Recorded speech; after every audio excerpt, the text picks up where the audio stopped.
So I think, you know, we've got a, I think it's a huge topic here to discuss. Unions, community organising and social justice. This would keep us going for, like, you know, several years, but we've only got an hour and a half. But I think we've got lots of expertise in the room. So I think it'd be quite nice just to go around and introduce ourselves and just say sort of why we're interested in this particular topic, how we got to be interested in this topic, and then we'll move on to a much broader discussion. And I want everybody to take part in that. I think there's 9 of us here. You know, I'll pose some questions, and then if you're interested in answering that, maybe just put your hand up in the box, and then, you know, we can have a free-flowing discussion on those. I think there's lots to discuss, particularly because we've seen things changing quite fundamentally in the world of work over the last 3 months or so. Some of these changes are likely to become permanent, and some are quite positive in some ways, but there's also a lot of negatives as well. And I think it just has huge implications for how we think about work, how we think about community organising, the links to social justice, of course, but just the whole idea of community and what we mean by community, because I think that my background is actually as a geographer, so I think about community in lots of different ways at different scales and in different places. And I think we're seeing that all being reconfigured at the moment in terms of, you know, what's been going on in terms of being locked down and new communities like this being developed. But also I'm finding that, you know, in my own area, in my own street, that I've now met virtually all of my neighbours. I've lived here for 25 years and I've known quite a lot of them, but now I know virtually all of them. I can walk down the street and I can't go anywhere because I have so many conversations with neighbours that I never had before. So we've got this rebuilding of community taking place as well. And we know that's taking place online in different ways in terms of trade unions reaching out and mutual aid groups reaching out in terms of being online as well. So there's lots to think about, and I'll pose some of those more, but let's start to go around the room and introduce ourselves. I might as well start off, seeing as I'm currently speaking. I'm a professor of employment, work and employment relations at the University of Leeds. But before that, and I do a lot of research around trade unions and community organising. That's my main interest and area of research. So I work a lot with unions, both here and in other parts of the world as well. But I came to that to be an academic in a sort of strange way in some ways, because I was a union activist and my boss didn't like the fact I was a union activist. And so she made my life hell for 3 years until I resigned and took constructive dismissal, and then went on to do, I just did that at the same time as finishing a master's degree in labour and trade union studies. And I saw that the TUC here in London were advertising for someone to do a PhD to look at trade unions organising amongst Black and minority ethnic workers and migrant workers. And I thought, well, I've just resigned my job, I might as well give that a go. And I went to do my PhD, worked with the TUC in various unions, and so I ended up in academia. So not the usual route into academia, but I bring with that experience of being a trade unionist and being a victimised trade unionist into sort of my research. So that's when I was doing my PhD, I worked very closely with one union which did a lot of community organising, and I started to get really interested in how that was working, particularly amongst the Asian communities of West London. So that's my interest. So I'm interested to hear your backgrounds and why you're interested in this topic too. So Tingting, do you want to go next?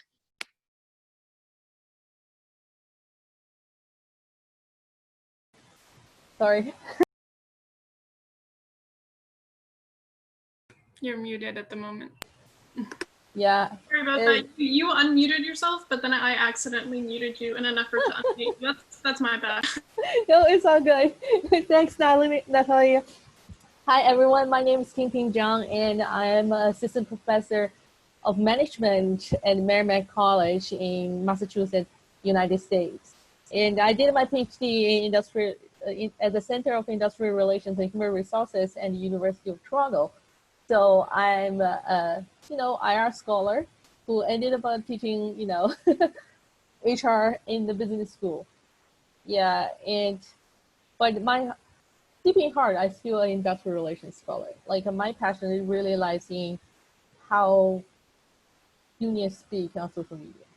or other kind of like, I would say social groups that speaks the union issues, how they talk on social media as well.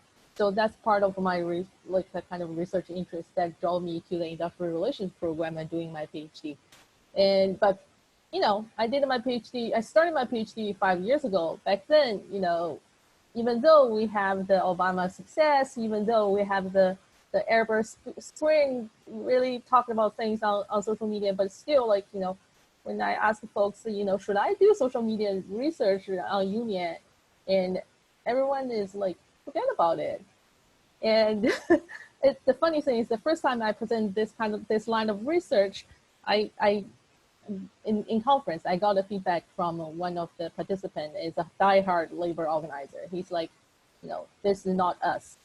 We just, boots on the ground, knock on your door, we do those kind of organizing. And then, so this kind of like this line of my research passion really put it into my back pocket. But I kind of continue to doing things, and over time, I think more and more people think this is some relevant topic that we should look into. And I hope I can continue to push this line of research and really contribute to the field. So I'm really happy that I got the chance. Thank you very much. Roxanne. Sure. Hi, my name is Roxanne Dubois, and I work at Unifor, which is a national union that represents 315,000 workers across the country. My role is Director of Strategic Planning, which is a fancy title, but it means that I'm just involved in many of the union's big projects and large scale campaigns. And so it really depends often what I'm working with. Over the past 3 months, I have been really focused on our union's response to COVID-19. So that has really been sort of all encompassing. And so how to support our members through that, how to address the fact that a number of our members were laid off for a period of time. And all other timely, urgent issues that came out through the pandemic. One of the projects that I look after is Unifor's community chapters. So it's a project that allows basically workers who cannot organize through the kind of traditional ways to still become members of the union. And so I can speak a little bit from experience of organizing that, which is not a process that is without challenges. There are already many loopholes for workers who have a direct boss to join a union, and so often it's even harder to get to find a way for workers who don't share a workplace or are independent contractors to join the union. But I probably can share a few examples. And one of our community chapter, and I would argue the most active and most historical chapter, is the Canadian Freelance Union. And so Michelle is here from the CFU, so I think that she will also have lots of great things to say about that. Thanks very much, Roxanne. So let's go to Michelle then. Do you want to tell us about yourself? Absolutely. So as Roxanne said, I'm the president of the Canadian Freelance Union. I was elected last November. So since then, there's been a lot of change already with the COVID lockdown, and of course with the Black Lives Matter protests and things like that. We are definitely a social justice union. We fight really hard, and freelancers tend to have very little security. So as freelancers in a broad array of industries, we have to think about things in a very creative way because of the fact that we have photographers, we have videographers, we have journalists, we have authors, and the things that are pressing on them might not be pressing on everybody else. So there's a lot of different things that we have to learn and focus on. So that's really exciting. I was the Atlantic Regional Director for 3 years, I think, before getting elected into this position. So I've really seen the union grow and trying to figure out what our role is and where we could be most effective and what our members want from us and everything. So that's been really interesting. For my background, I'm not an academic. I went to college and became an office administrator. My parents come from a unionized background. They worked in a factory, and you know, just the changes that we've seen since my parents got those jobs. They had no formal education. They had dropped out of high school. They were able to secure unionized jobs in really good work environment. They were really active in the union.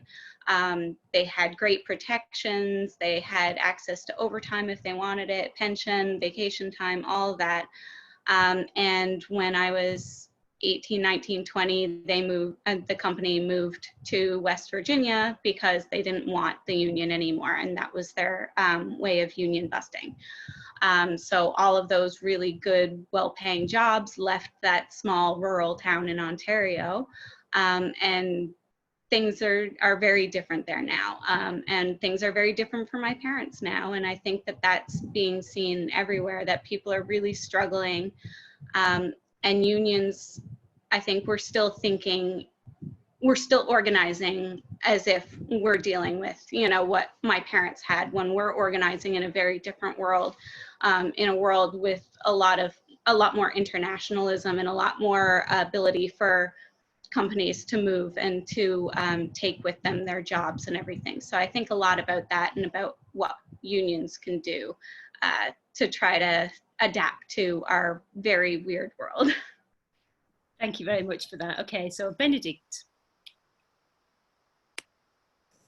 Yes, hello everyone. So my name is Bénédicte. I was a Lorenzo student. I just finished my master's degree with him. He was my supervisor. Thank you, Tingting. And I will be attending McGill in the fall as a PhD student, which I'm very excited about. How did I get into unions and community organizing? That's a good question. Actually, I did my undergrad in psychology, so I didn't know much about unions, to be honest, at first. And then I was always interested in workers' rights and how organizations can provide better working conditions for workers. So I did my master's in human resources management, and then I took Lorenzo's class. And I think the first text we read in that class was Richard Hyman's text on how can unions act strategically, and I loved it. I found it so inspiring, and it kind of made me realize that actually unions were a great way to provide good working conditions for workers. And I was super interested in the topic all of a sudden. And then Lorenzo kind of recruited me. And we've been working together, and I think we work well together. And I've been working with Tingting as well. So I wouldn't consider myself an expert, but I'm getting more and more familiar with the topic, and I find it highly interesting. So that's kind of how I got to studying unions and social movements and community unionism. And well, I guess maybe we'll talk, I'll get a chance to talk about it a bit later, but my master's thesis was how unions knit ties with different actors of civil society, and how these ties and relationships can be leveraged to achieve union outcomes and gain more power. Thanks very much, Bénédicte. Okay, so Lorenzo, last word to you then here. Yeah. Hi, everyone. I'm Lorenzo Frangi. I'm Associate Professor in Employment Relations at the University of Quebec in Montreal. And I'm adjunct professor at Ryerson University. So how I got interested into unions. So I'm Italian, as you can understand from my accent. And in Italy, growing in a specific political environment, unions are very aligned along political cleavages. So unionization is an individual choice, if or not, and the union you pick is based on your ideological inclination. It at least has been for many years. Now it's a little bit more blurred, but so basically due to my political standing, I always been close to one big unions in Italy. I did my master, I finished my master, I worked for for international cooperation in Brazil, an NGO, and I was close to unions there as well. And then I went back to Italy, worked for the unions for more than 5 years. And then I said, that's the moment to also study unions, not just act within unions. And so I started my PhD about unions and employment relations compared between Italy and Brazil. And this brought me back to Brazil for another year and a half, brought me to Boston at MIT to work with people like Okan and Richard Locke. And then I found myself in Montreal. And there I discovered, so for me, unions is whoever wants can be a union member. That was my culture. Just cross the door and say, I'm with you guys. So there was no need of community unionism. And when I start to learn better, even practices of unions in North America, especially in Canada, and more specifically in Quebec, I said, no, I need to study community unionism. Let's ask the unions here what they would do if person, let's say Maria, a foreigner worker, whose rights have been completely disrespected. She passed by, she's not unionized, she passed by a union office, she enters, say, oh, what can you do for me? And the answer was, we cannot do anything because you don't belong to our union. There, I really got curious about this. And so I'm investigating this aspect in different ways, especially leveraging the social capital approach online with Tingting and Bénédicte, and on the ground with both Tingting and Bénédicte. Great, thank you very much. Thank you for those introductions. So I think what we've seen is we've got quite, a diverse group in the room in terms of sort of our experience of trade unions and where we come from and how we've arrived where we have. So I think this session, which is, about unions, community organising and social justice, I think gives us a timely chance to look at the future of trade unionism, to sort of re-envisage and rethink how things might change given the current climate that we're in, particularly this blurring that we now have between workplace and community. What is a workplace anymore? That's really starting to change quite fundamentally in some ways, and that blurring I think is quite important. So what I intend to do is to throw out a number of questions and just have some general discussions around these. So, I would invite everybody who's in this session, there's 13 of us in this session, anybody to contribute and feed in and, add to questions or ask for elaboration of those questions.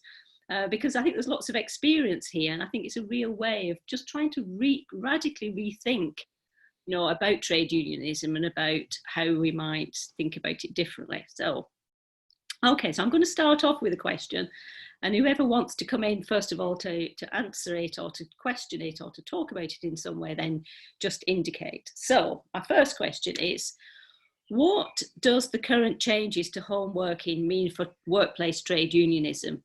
Are the changes positive or negatives in terms of collectivism? I'll just repeat that. What does the current changes to home working mean for workplace trade unionism? Are the changes positive or negative in terms of collectivism? So I'm just going to leave that there for a minute while people to have a little think about it. And if somebody wants to indicate at some point, you might just want to talk about your own experience, what you've witnessed so far, even in your own personal life so far. Yes, somebody wants to ask a follow-up to that. So, oops, sorry, my screen just went blank then. So we've got somebody, sorry, can you just indicate again who you are? Ushnish. Yeah, can you hear me? Yes, go ahead. Just kind of on your question, so in the midst of the COVID pandemic with a greater trend for working from home, and like I just see this trend towards more automation. So not all the jobs are going to go back. And automation, not just in the terms of kind of factory floor automation, I'm also talking like automation of like work at banks and other areas. And the other trend that's coming up that I'm hearing about is there used to be like this taboo against a lot of offshoring, keep the jobs here kind of thing. But now it's like, seems like the companies feel like they have a green light, like take the jobs. If, we can send it to a person's home, we can send it to China or India or wherever else. So I'm wondering if other people see those two trends in relation to the question you asked, automation and offshoring. Tingting. Thanks, Jen, and thanks for the question. And I want to start from like the change of pandemic and its impact on our work and our organization. And in the US, there's lots of discussion from the individual kind of level. They are talking about, oh, now the work from home should not be called work from home. It should be called live in the work. So it's fundamentally changed the employment relations, and we see a tons of layoff. And sorry, I can't really pronounce your name. I'm terrible with names. Like, you're absolutely right. Like, you know, a lot of companies seeing that we are not going to come back, you know, to the old norm. Like, you know, big companies start talking about, okay, we're going to allow our employees to permanently work from home, and they're even at the legislative level talking about, should we change the employment legislation based on the concern that you just mentioned, right? Like, you know, now the work is not bounded by the geographic proximity. Like, you know, we no longer need to hire workers in San Francisco. They can work in Arizona, Texas, and furthermore, they can even work, you know, in India or China. So how does this kind of like impact the practice of the company? Like, people are talking about this. And another part of the discussion is really about this whole economic impact of pandemic and how this impacts the organizations. And I heard a really good comment a couple weeks ago when at the beginning of the pandemic, you know, one of the kind of people I run into, they said, you know, in this kind of crisis, like, there are only two types of companies, the good ones and the bad ones. They either tend to the heroes or they tend to the villains. So in that sense, you know, I think I don't see a lot of like, you know, I would say in that sense, I don't see a lot of like, because I'm not part of the union, like Roxanne is. So I don't see the internal discussion in terms of how union want to address the changing work relationship or changing organization structure or changing employment practice. What I see is that a lot of struggle that really have a bottom-up approach. Like we see in the US, like, you know, nurses, they worked out from job because of lack of PPE. And we see, you know, like retail workers, they went on strike and they encourage, you know, customers to stop shopping in their place as well. But a lot of the grassroots works happening on the ground on social media. But how does this impact how organizations work on their strategic approach in terms of managing workers? That remain unseen. And like I said, I don't see the backstage story for the unions, but I'm curious how they react to those things. Thanks very much for that. So just thinking about some of the positives then for trade unions, what are the positives for trade unions in the sort of, you know, the sort of changing world that we have now? Anybody want to come into that? Lorenzo? Yeah. So I see this change of the workplace and unionism at two different analytical levels. The first one is about the individual workers. And what I notice is my own experience, but I also is experience of many friends. Right now, due to COVID, we meet much more than before online. For example, I have colleagues, we have dinner, we have lunch every single Friday together. This is a stupid example, but of many situations that are occurring where people are more and more feeling the need to be in contact with others. And this is the kind of texture for a network among people that union can draw upon to strike some solidarity with them and as a base for organizing. And this is happening more and more. Look, we were scared, just a stupid example. No, at ILERA, if we go online, no one will show up, no one. We are having almost 1,000 people already access this. So this is a simple example how COVID pushed people to be much more social than before. That there is a deep need for every one of us. And this is different, but the kind of solidarity that people are establishing and that the union should nurture. If you go to the mobilization theory, unions might be able to be the leaders, able to see, identify, and draw upon this different solidarity. And then I come to my second point, the union at the institutional level. So as academic, we have this slogan, publish or perish. I would say to union, no workplace or you perish. That's the moment. Let's move completely out from the workplace. This is no longer, and it cannot be the dimension where we organize. It can be one of the dimensions. I'm not saying no, but we still search for workplaces that are no longer existing as traditional thought. They've been already eroded by many years ago from outsourcing, third parties coming in and out, etc., etc. So the new dimension for me should be not the workplace, but the values. So union should organize around values, around big social justice campaigns, but also local, sensitive social justice campaign. That's the big, really push that COVID gave to us. More solidarity that must be searched by union and strategize around it, and the big opportunity to move out from the workplace, really, I would say, conundrum and narrow-minded perspective. Thank you for that. That was really interesting. Bénédicte, yeah, can bring you in. Yeah.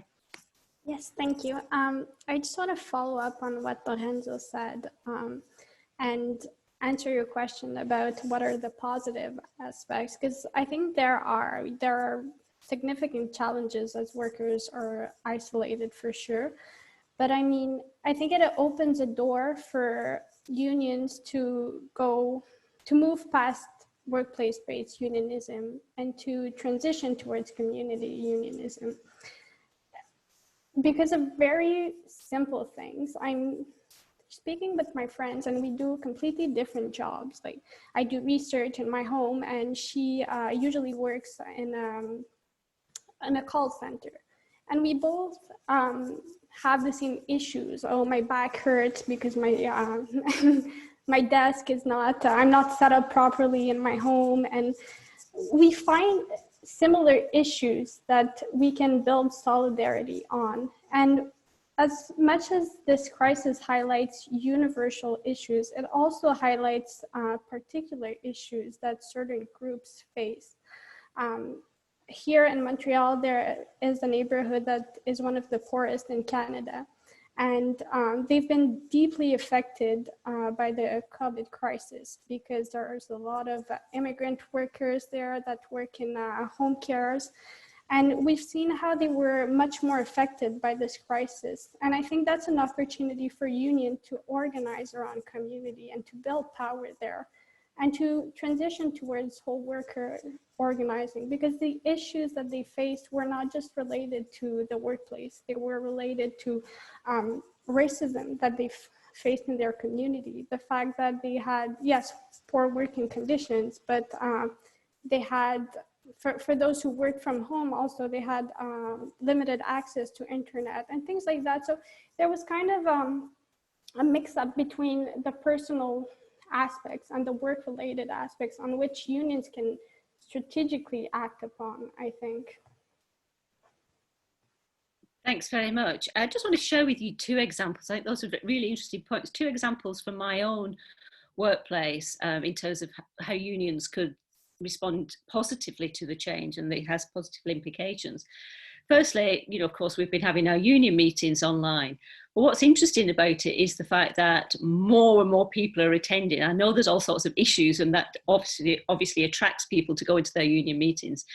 But actually, the meetings are double the size. There's much more interaction. People are getting to know each other more because we can see all these different faces on screen. And, you know, bizarrely in meetings which are face to face, you don't often see that. You see the back of people's heads, not their faces.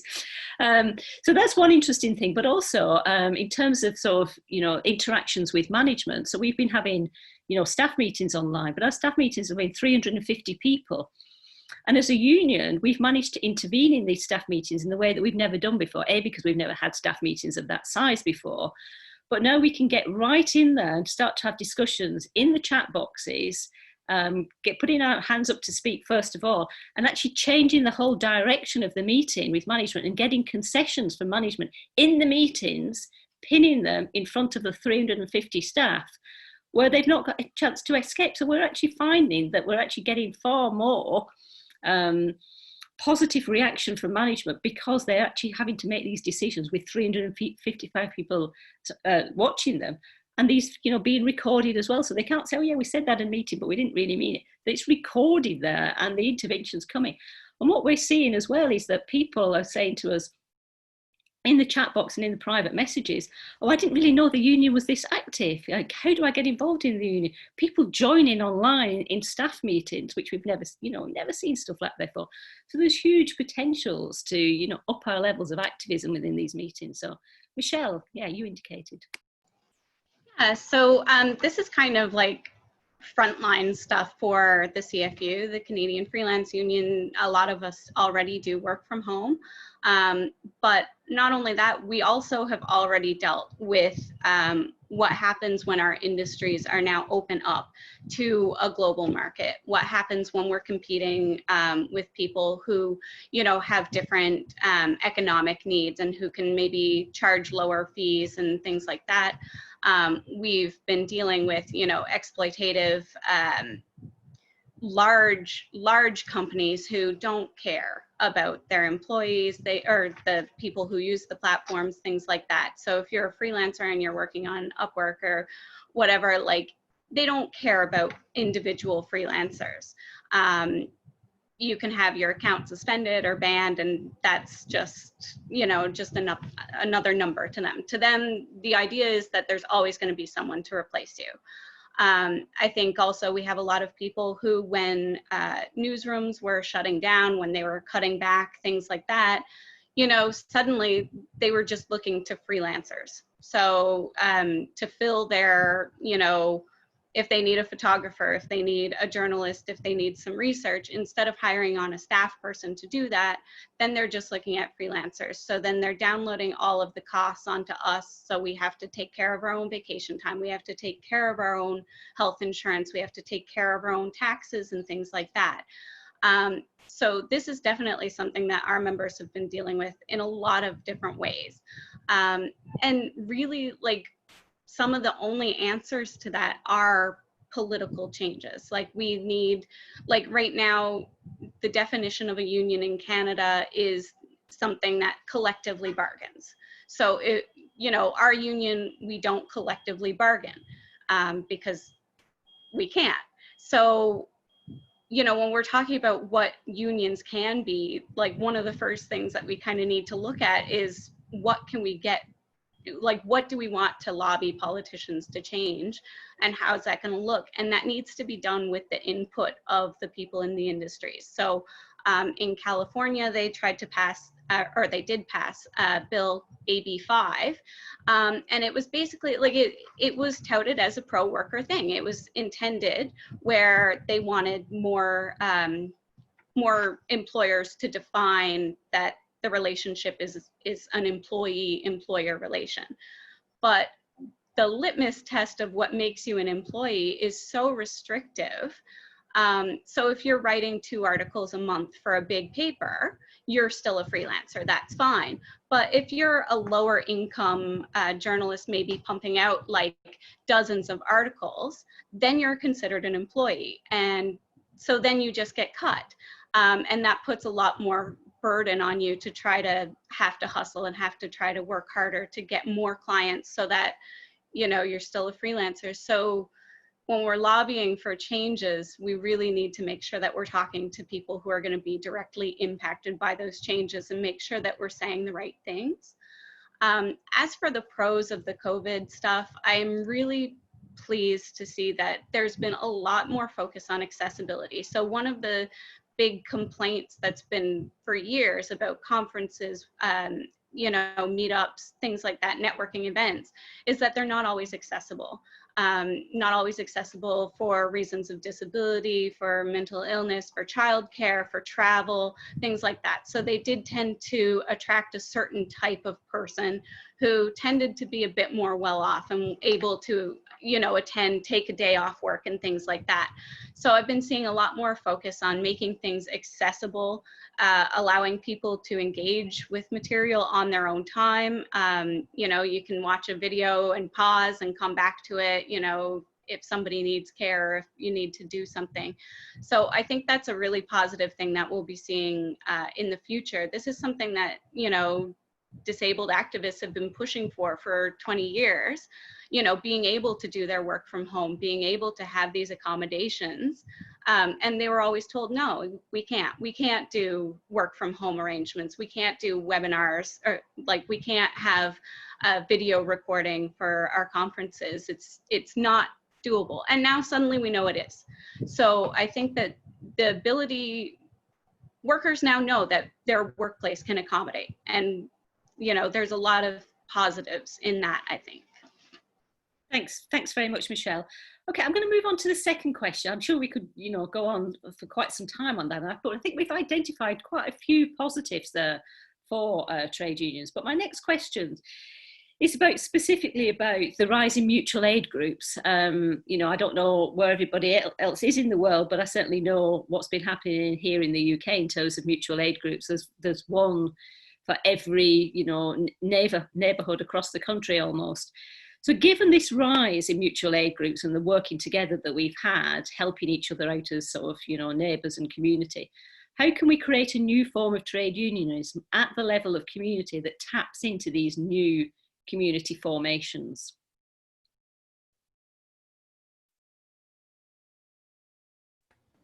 Roxanne. Can you repeat the question one more time, just to let it sink in, because it is Friday afternoon. It's Friday evening here. Given the rise in mutual aid groups, how can we create new forms of trade unionism at the level of community that taps into these new community formations that are taking place? I can maybe take a stab at that one, just because it kind of connects to what my answer would have been for the previous question, which is, I think, of course, you know, there's always good and bad in terms of dealing with the situation we're in. But one of the opportunities that I think that, you know, I know from our experience, our union has tapped into is just to expand a little bit the scope of our political action as our members were grappling with a new situation. And so what does that mean? Well, we actually, you know, always believed in increased access to broadband and internet services for everyone, but that became a lot more pressing when our members were working at home. And, you know, some of the solutions to breaking isolation, to communicating with your family, to accessing any mental health services that you might need, like some of that you need internet. And so expanding our call for considering, you know, access to the internet as something, you know, that is a little bit more permanent than it is now, and not allowing, you know, the telco companies to profit off of access to internet when it's something that is so important, is one example. Another example is calling for the collection of race-based data. That may not seem like something that would be important to a union, but actually it is our members working in retail and our members working in long-term care who are dying of this virus. And so, and they are, you know, a lot of workers in those sectors are from racialized communities that are highly impacted and you know, disproportionately so. And so, you know, it has been a bit of a process in terms of expanding the scope of those issues. And it's not that those issues were not important before, it's just that they became so much heightened. And political action for a union is understanding that, you know, we are not just workers in our workplace, but we are also, you know, human beings in multiple facets. And we have to grapple with the fact that our employers will do whatever they can to continue making profit, and if that means keeping us at home, you know, there's also some risk to that. So I know that's a little bit of a way around to your question, but the opportunity, I think, is, you know, our ability to expand the kind of political issues that we're working on, of course, is an opportunity to connect to communities in different way, and to connect to different kind of communities that may not be represented by the union, but that we could work with to achieve some of these gains. Thanks very much, Roxanne. Does anybody else want to come into that? I have some thoughts on that. I think it's quite specifically about how, you know, unions actually reach out to these groups that have started to exist. You know, we're going to come on to talk about whole worker organising next, I think. But can I share a little story? Go on then, do that. Yeah. So this was a couple of years ago before the COVID thing. I run into a young kind of grassroots organizers in the States. Like she's like, back then she was 17 years old. She actually organized a community and then added a bus route to their neighborhood, and with 12 union jobs. And she was so excited to share with, like, you know, her experience and the thing. I thought, like, this is amazing. And then, you know, like, why don't you kind of leverage the labor union's support? Because there's a kind of like a labor centers right around her neighborhood. But she said, you know, like, I didn't know what's going on there because I never get engaged with folks working in the unions. I just don't know. Like she said, she's different. Like she's a grassroots organizer, but somehow she didn't even know what's going on with the union.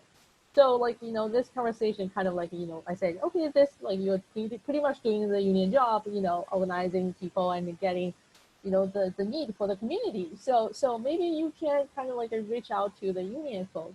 So actually she did. And then they actually subsequently did other kind of like a, you know, community organizing around social justice, around serving the poor neighborhood, you know, getting the municipality to support the kind of like the racial segregation and all those discussions. But at the very beginning, because she had no idea as a young person, and without the experience associated with union, she had no idea how to wage in with the union, and the union kind of like missed the opportunity to engage with the grassroots at that level. So there's a gap. I don't know like who should take the first step, but I think there's lots of opportunities that people can work together. We just need somehow communicate those different silos. Thanks very much, Michelle. Yeah, so I'm also a volunteer with the St. John Status of Women Center, which is an advocacy group, and we provide supportive living arrangements for women and things like that. So it's a very interesting thing because of the fact that I am engaged at a community level with people who are doing frontline work, and as well as organizing precarious freelancers. So one of the things that like community groups are always asking for is support, like financial support, resources. Unions have a lot that they're able to offer, but because of the fact that we're working in silos, we don't know the needs of the community in a way that these frontline groups do. There's still a lot of stigma in union activism around sex work, sex workers' rights, people who have chaotic drug use, people who are unable to work because of mental illness or physical disability. You know, so we have a lot of things there where I think that the stigma, and there needs to be more education at a union level about these issues and about how they impact, you know, the union organizing and things like that. And I don't think that we can really, like, we already have a lot of community groups who are doing this work. And so I don't feel that like we need to do that work. We need to uplift the work that's already being done by people who understand the issues and things like that. So we had a webinar a couple of weeks ago about like, what can we do to support you know, it was about specifically women who might be having a greater caregiving burden. And the answer was offering resources, offering meeting spaces, offering printers, things like that.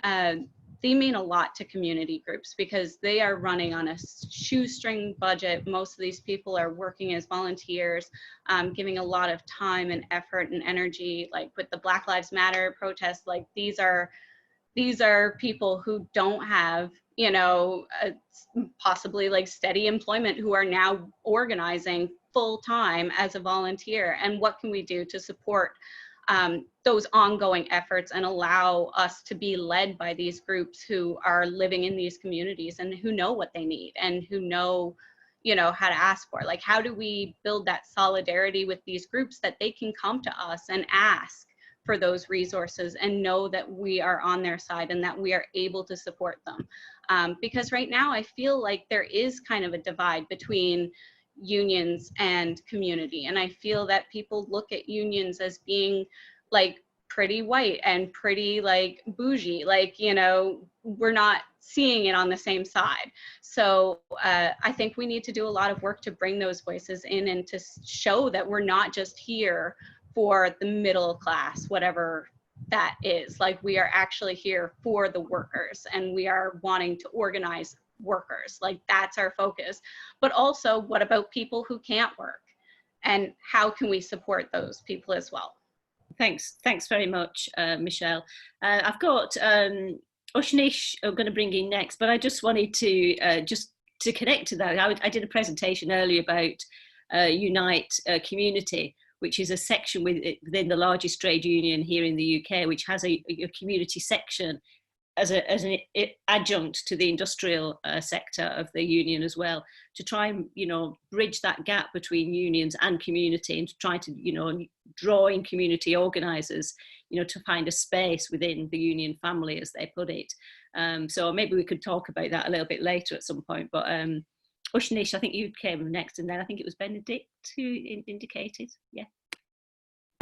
Yes, well, I just wanted to add on to that, because Tintin and Michelle said the word silos, and I think it's really interesting to put it that way, because one way I think to tap onto those mutual aid groups is to establish relationships from unions to the civil society.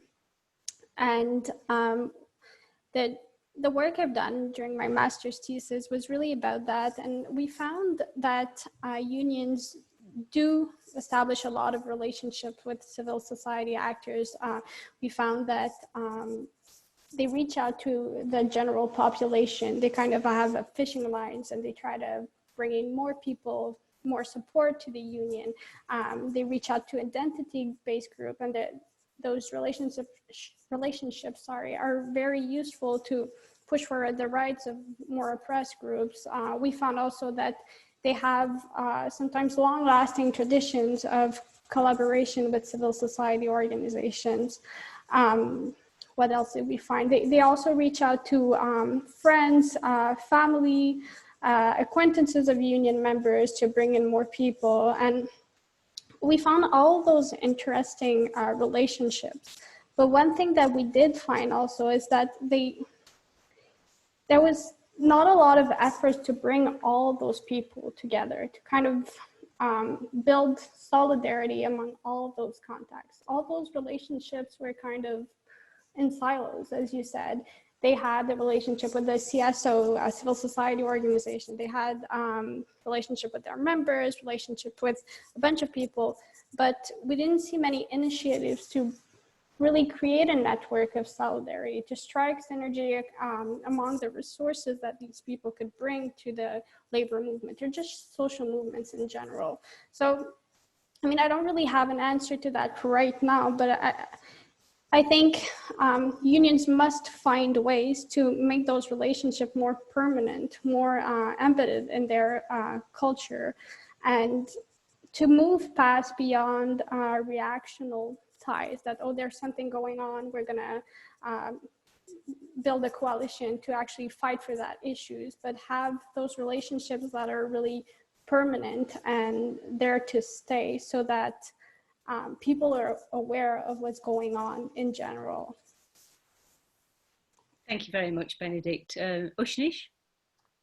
Yes, so in terms of the local, the hyper-local kind of communities set up, I saw a very technology mediated phenomenon, at least in my kind of area of Canada. So people would form these caremongering groups through Facebook.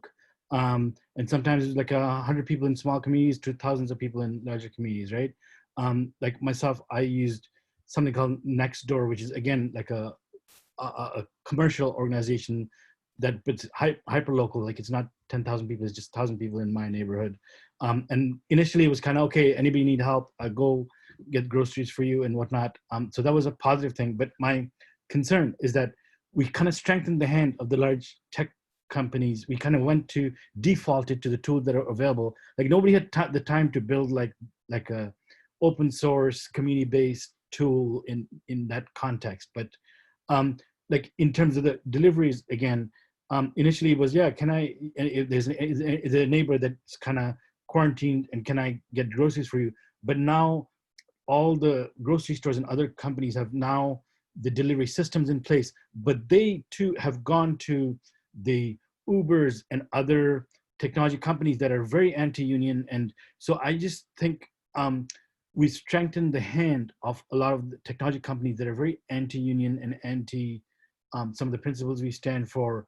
And we've just done that maybe out of necessity or convenience or whatever. And yeah, I just see that as a negative aspect.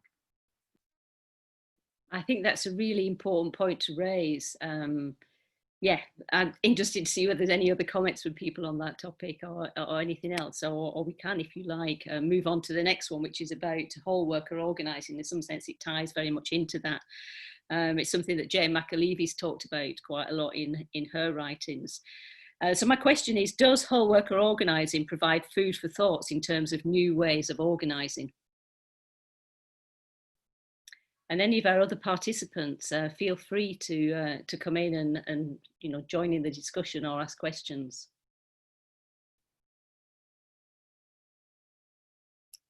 Sorry, my screen's just gone blank, just a second.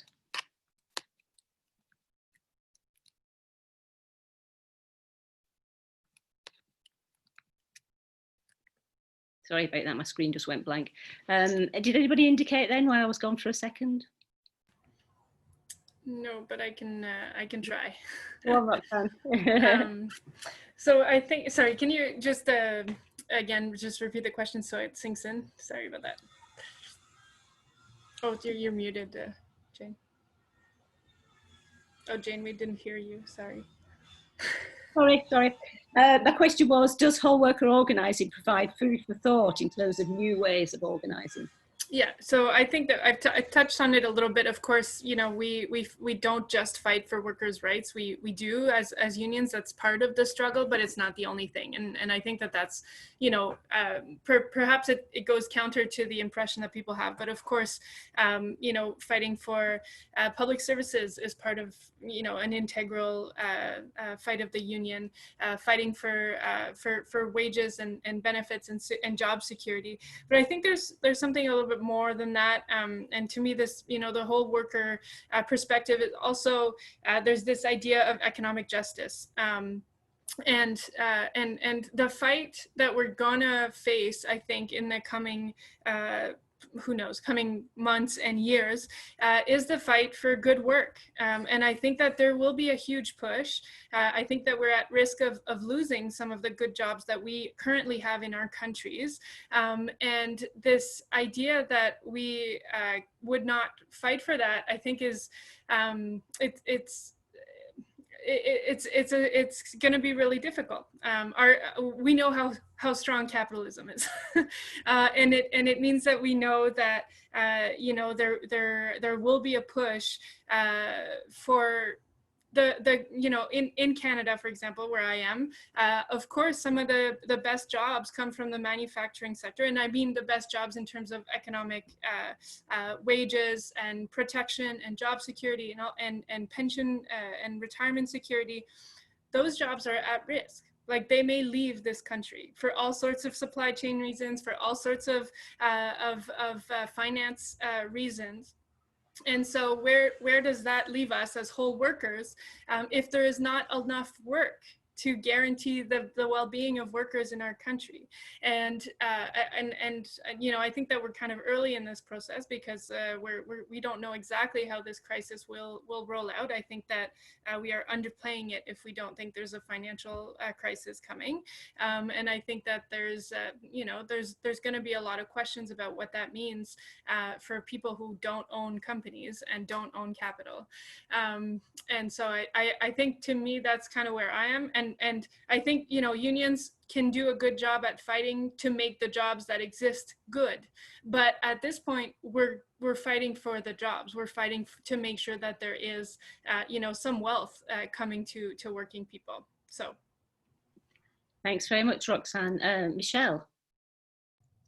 Yeah, I also think, like, along the same lines, we're looking at the fact that not all of us need to be working 40-hour work weeks.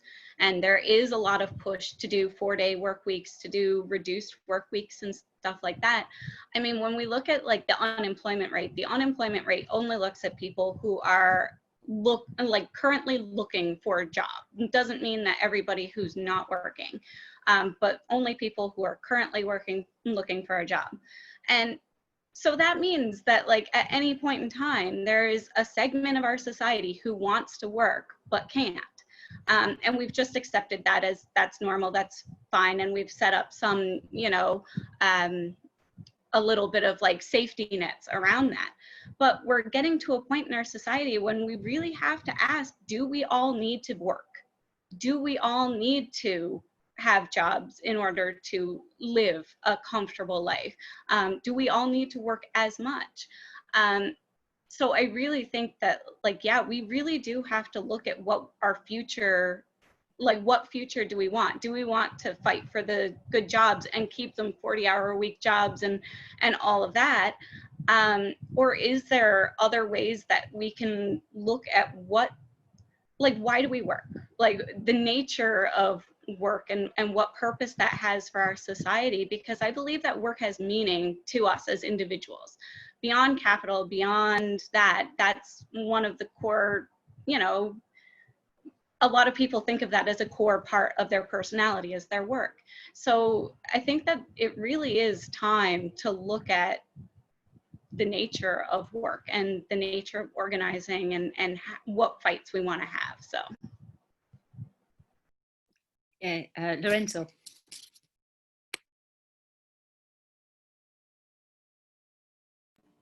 Okay, sorry.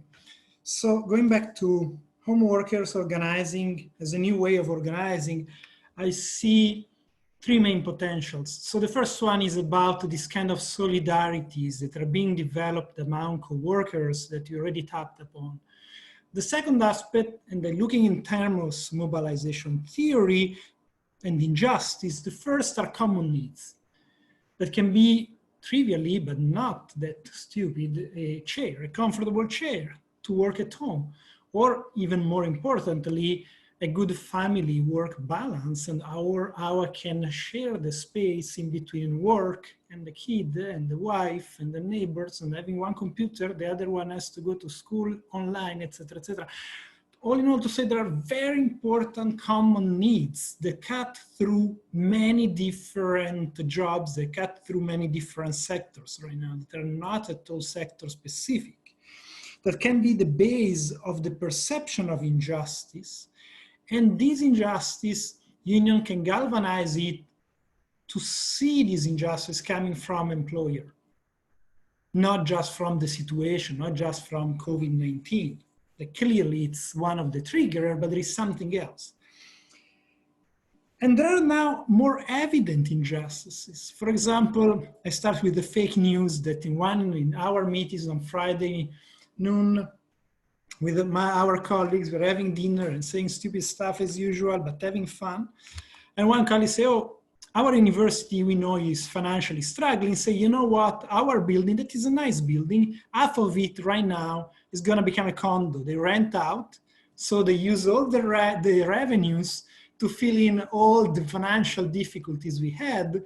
And we work as in many banks they do right now. It's a kind of Starbucks. You go, if you need the office, you stay there. If you don't, all of a sudden a news that is stupid and was fake, but this trigger right away. This is injustice. They cannot do like this with us. We need to have this, our space. We need to have our, so starting from this trivial example, there are the specific needs and there are evident injustices coming up from the way in which COVID has been faced by different employers.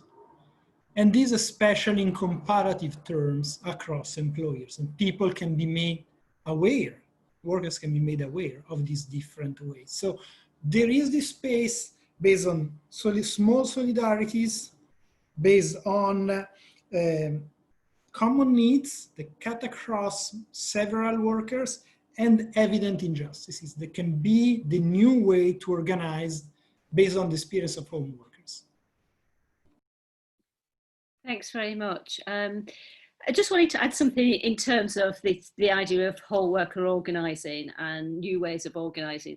I'm particularly trying to link it to, you know, the whole issue of the link between what's happening in sort of Black Lives Matter and worker organising. Because the thing that really struck me, and this might be the same in the various countries that people are living in, I looked up the highest death rate by occupation.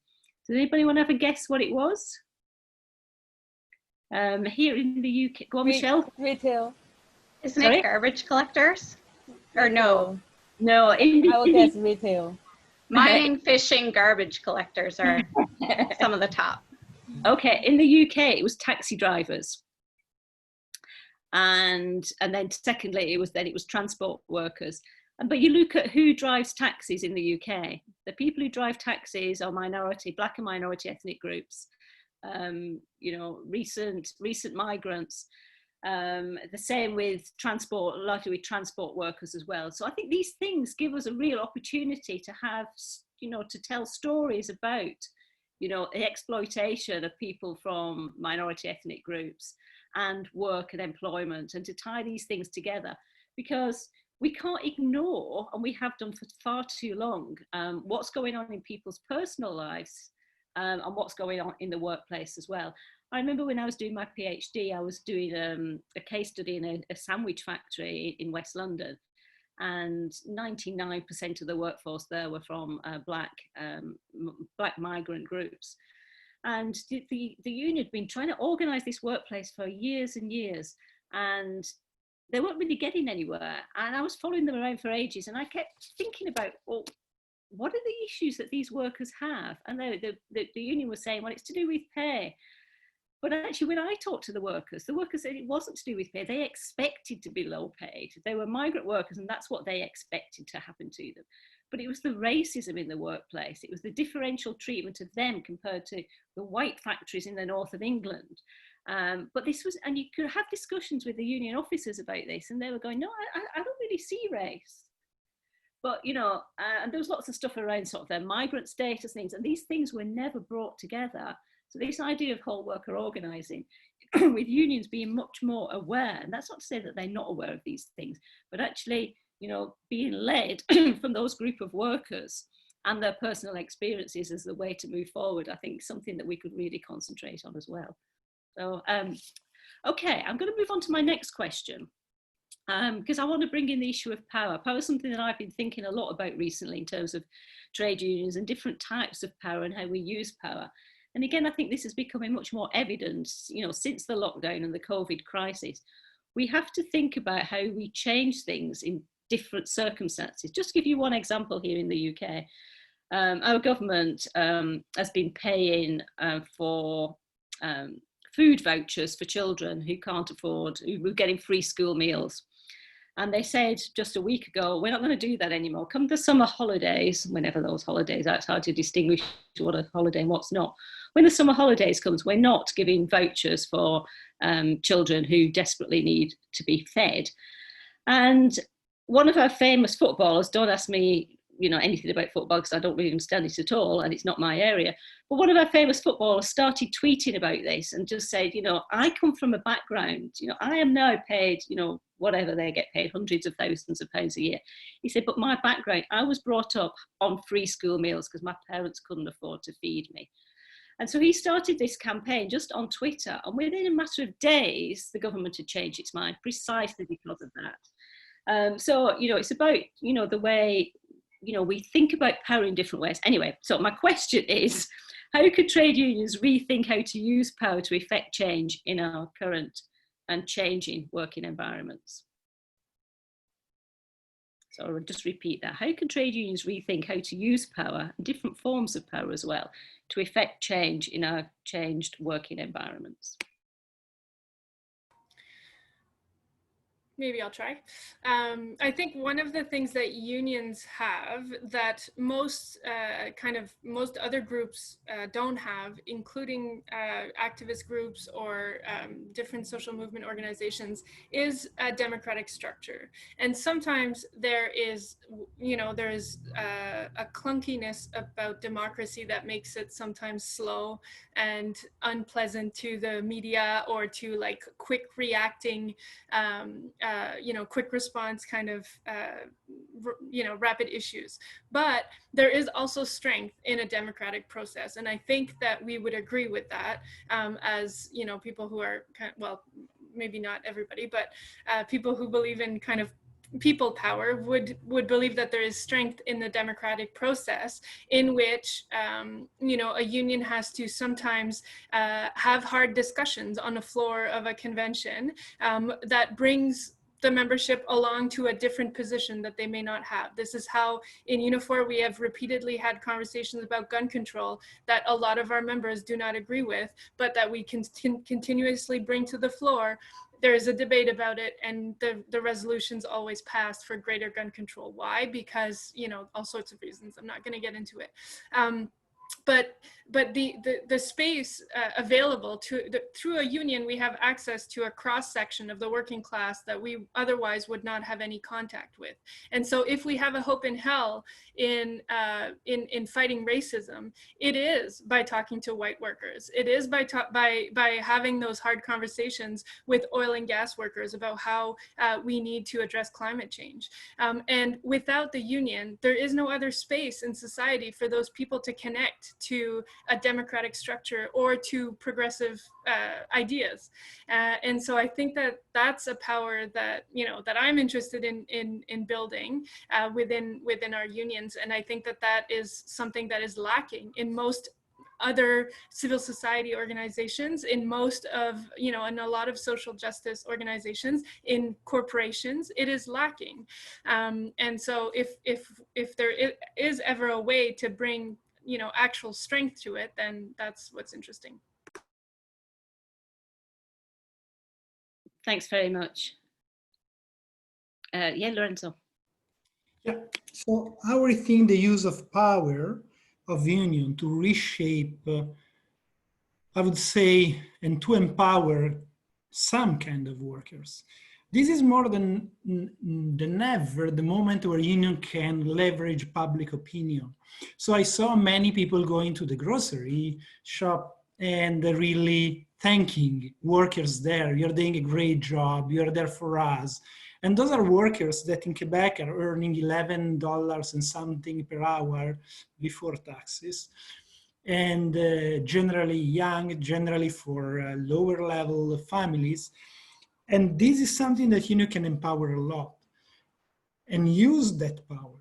Strike really use this public opinion extreme sensitivity for these workers. The same for people working in long-term elderly facilities, where most of them working as elderlies, they are asylum seekers in Montreal. And exactly as Bénédicte said, they are in specific neighbors and they got contaminated also because of this exposure. And people now are very sensitive. They say, you are the hero of this war. So yes, there is a doctor, but as well, there are all these lower level. And people can use this power to try to push forward their condition and use them after as a champion for other low wage occupation to try to boost also other low wage occupations. Thanks, Lorenzo. Tingting. I definitely echo Roxanne and Lorenzo's discussion, I think the fundamental strength of labor union or labor movement is the collective solidarity. Like, at the more kind of like, I would say in a kind of lame sense, the more headcount we have, the more boots on the ground, the more boots on social media will generate more powers for the labor movement. That's just my kind of like opinion. And just go back to like an early discussion, the COVID-19 triggered the deep economic kind of anxiety for the whole working class. And the gap between the big corporation and their profit-seeking activity and the huge unemployment and economic precarities that really divided the social class even further. And this kind of like frustration due to economic precarity and pressure really put a lot of like a public support towards the labor movement. That's why, like, one point of like the good point or positive side from the COVID, actually in the US context, on the West Coast, we have several journal unions being formed and being certified. On the East Coast, the Harvard Grad Student Association, Harvard Grad Student Union just got their first collective contract. So labor movement was able to leverage the public support of the sympathetic public during the COVID-19 to achieve their traditional organizing and the bargaining goals. And how do we kind of continue this kind of support and be more innovative and be more strategic to kind of use the public support and to build more union power? That's something that I want to ask, your opinion. I'm not sure I've got the answer to that. Maybe someone else would come into it. But I wanted to just highlight, one of the strongest, sort of actions of power we have is withdrawal of labour. It's a thing that generally, makes employers sit up and think. But again, given, the changed circumstances and the lack of a workplace for lots of us now, how do we rethink and re-envisage, different forms of industrial action? What would a strike look like now when we don't have a workplace? I think it's an interesting thing to consider. I think there's all sorts of huge potentials there in terms of withdrawing labour in different ways. But I'd just be interested to ask questions whether anybody's thought about those, or even just fantasise in different ways of taking forms of strike action or industrial action that could be of great benefit in the future. So anybody wants to come in on that? It's funny, I just want to add one point. It's funny, yesterday we had the discussion about the struggle of public sector unions in the US. And one of the participants actually made a really good comment saying that we need a sympathetic public support. We also need a sympathetic political leader.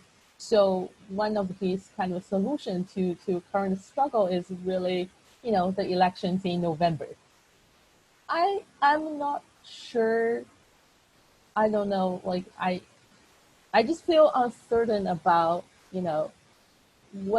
how do I learn from that, right? Like, this whole kind of like, on one side, like, yes, it's a highly politicized activity, right? Like, organized labor, finding support, and then really push the legislations and push the envelope to support everyone. But on the other side, like, is there any other better ways that, or is this something that we have to get our high hope on? Like, I'm kind of mumbling myself a little bit because like I'm struggling to reconcile myself over there. Thanks, Tingting. I don't think we've got all the answers here in this room, but I think, throwing out, even having these questions and throwing these out is actually really important ways to just start to think through, how we think about different types of power, whether that's, consumer power, whether that's structural power, whether that's moral power, whether that's associational power, coalitional power. There's all these different forms of power that we could be drawing upon within our unions. And I think given the change in circumstances that we had, it gives us the opportunity to rethink these in really radical ways. And I think this is just in a sense, start of a process of doing that. Okay, we've not got long left, but I suppose I've got two final questions. One, which is about how do we build and maintain collectivism and solidarity? How do we hold people together when we're not seeing people face to face and not having the same sorts of interactions with people? And the big question, I suppose, to end with, is it time to fundamentally rethink what unions are actually organising for? That's my really big question to sort of to end upon. So Michelle, do you want to start us on this? Yeah, so Ushnish had mentioned, like, how do we build solidarity on platforms that are actively working against us? So, like, Facebook has just had to pause on a union busting thing where they were basically trying to, like, mimic Slack and compete with them, but they allowed employers to block the word unionization. And I mean, I think we all know that Facebook is not really a force for good in the universe, but at the same time, we have to meet people where they are.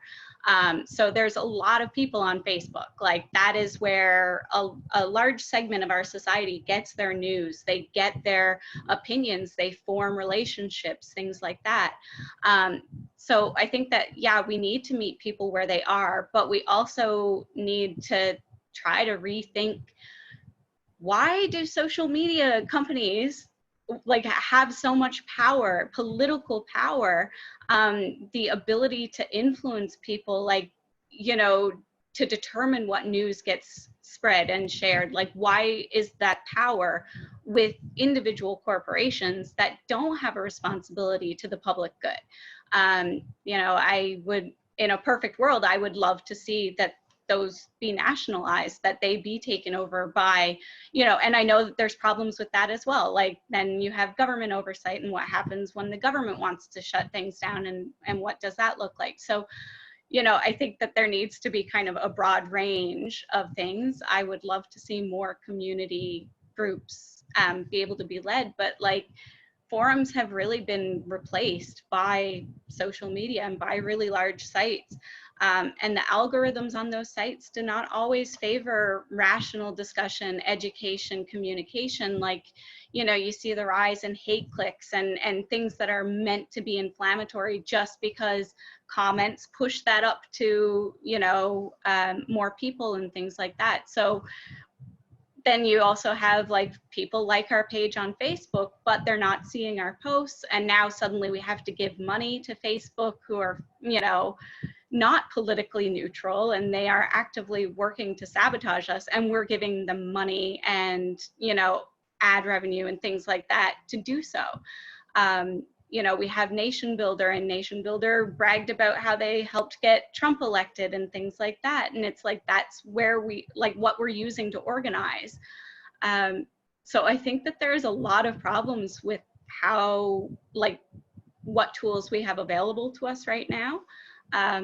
But I do think that in the end, we have to meet people where they are and be willing to engage with people, not only, like, on the media sites that they're on, but also what level of experience, what level of education, what level of interest and kind of understanding of these issues. So, and to try to bring people up to a more understanding and compassionate view of unions and of solidarity and things like that. And I think it's hard because we're working on platforms that are sabotaging us. So. Thanks. Good points, Michelle. Anybody else want to come in? What about what's this big question? What are we organising for? What do we think unions should really be organising for? Clearly, we know the bread and butter issues in the workplace, but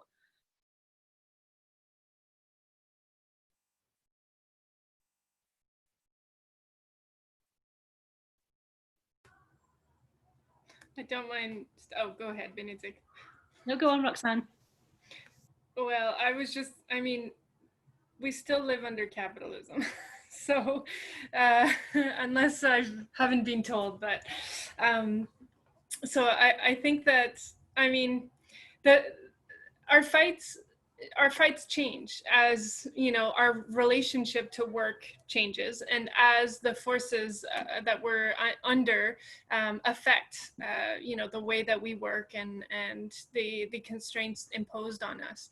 But in the grand scheme of things, our fight hasn't changed that much. It has to evolve, it has to adapt, it has to be better, right? Like, all these things are true. I'm not, you know, in any way pretending that, you know, we've been doing everything right, otherwise we wouldn't be here. But I think that the reality is that the fight is not that much different at the moment than it was pre-pandemic, and neither that it was when we were fighting free trade agreements 40 years ago, 30 years ago. And so, you know, I think that it's a situation where we're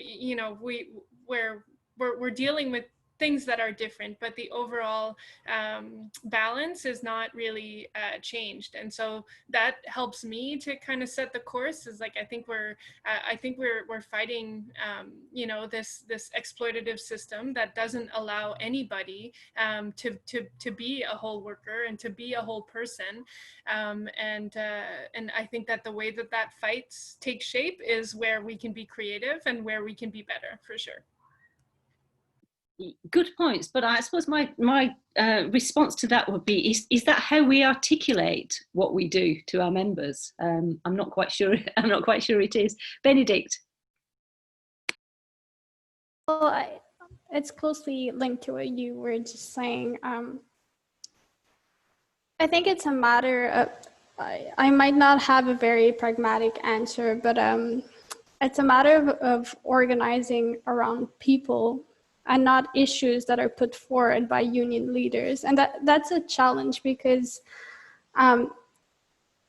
you know, sometimes unions go towards people and people don't maybe respond the way that unions would like. So it's a dialogue that's always in tension between our union pushing forward the right things, or are the people not active enough and not voicing their grievance enough? And I think it relates to how we build solidarity, because we need solidarity to actually have voice and being able to collectively say what we want, what citizens want, what labor wants.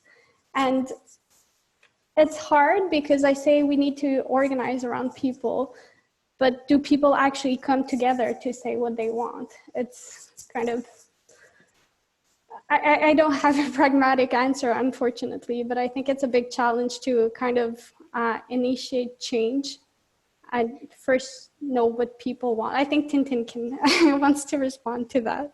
No, like I just want to Go ahead. I just want to echo like what Bénédicte said. Like solidarity nowadays is harder than I would imagine 40 years ago, because workers are different, jobs are different, and people are different, especially with the increasing kind of understanding of individualism in our society.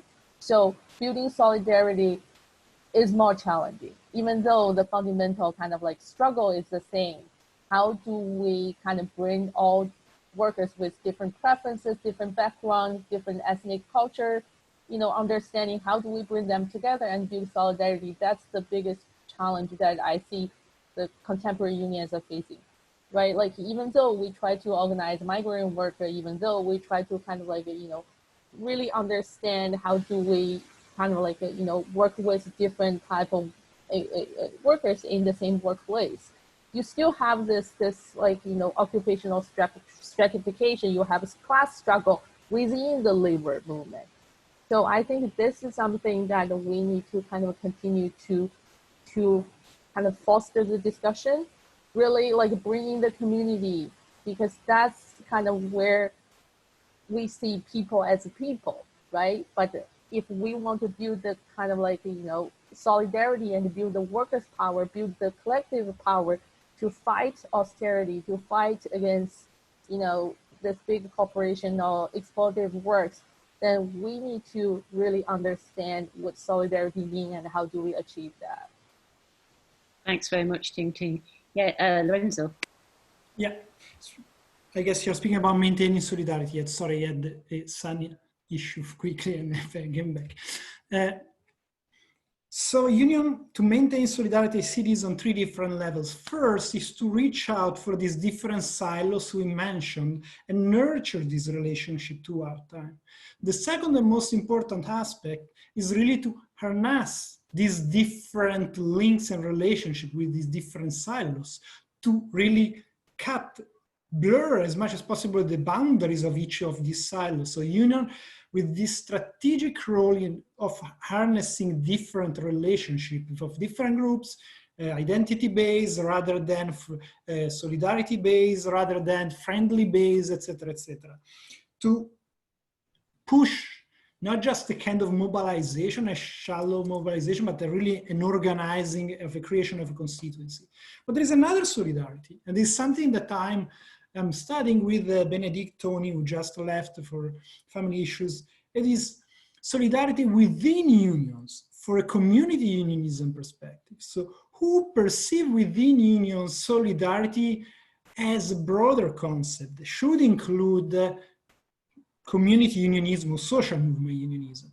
Interestingly enough, we found that most of the people, and especially executive, are very inclined to support ideal components.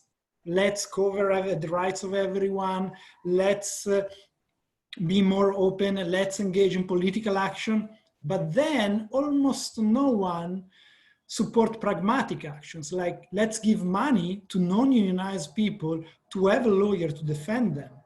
Let's share our lawyer with them, or let's provide services also to them. Interestingly enough, after this first qualitative step, we had the quantitative step across more than 350 union people working for the unions and union members. And what we found, that only people who have experience within civil society organization and advocacy civil society organization, they are in favor of conceiving solidarity as a broader concept, not workplace related. So this is the way of engaging within unions more people who have experiences in civil society organization, in advocacy for larger labor rights. This is the way that unions can maintain solidarity at the broader level. Thanks very much. We've just got a couple of minutes left. I think it's been a really interesting discussion, because I don't think we're short of ideas in terms of how we would like to revisit and rethink the union movement, but it's about how do we break down the bureaucracies and structures and traditional ways of doing things and just open up these new spaces. Can we convince those that actually run and lead unions to allow sort of, in a sense, a little bit of anarchy to take place, you know, where people are organizing in different ways, in different forms, and in different spaces. So we are more or less out of time, but if anybody's just got any final little comments that they would like to end with. It would be interesting to develop a collective book having practitioners from the unions and researchers on the specific topics of opportunities of COVID-19. Yeah, maybe that's something we can arrange as, you know, something that comes out of today's session, perhaps. Yeah, exactly. That was the idea to propose from this section. Or maybe we'll have a continuing conversation after this then about that. But thanks very much for everybody for your contributions. I think they've been really interesting and really well thought out. So thank you very much, and have a lovely rest of the afternoon. Thank you for Thanks, everyone. Great work. It's very nice. Thank you. Thank you. Nice meeting you.